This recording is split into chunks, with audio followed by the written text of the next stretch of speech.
Sumud en árabe significa firmeza, resistencia, perseverancia.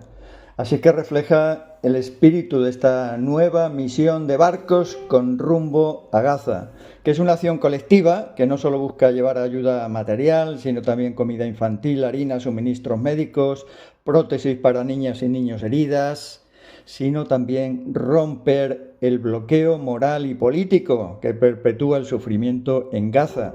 El valor de la carga humanitaria trasciende su tamaño, ya que simboliza un desafío directo a esta paralización y inacción internacional frente al exterminio del pueblo palestino.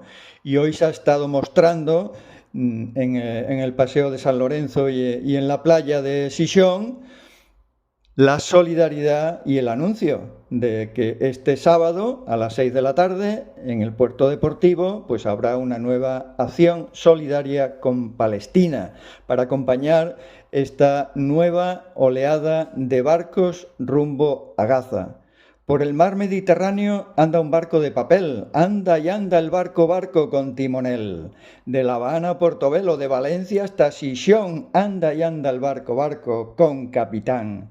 Una negra va en la popa y va en la proa un español. Anda y anda el barco con ellos dos. Pasan islas, muchas islas, siempre más. Anda y anda el barco sin descansar.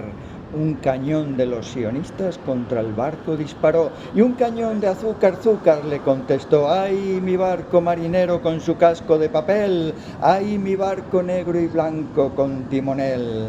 Allá va la negra, junto al español. Anda y anda el barco, con ellos dos, rumbo a Gaza.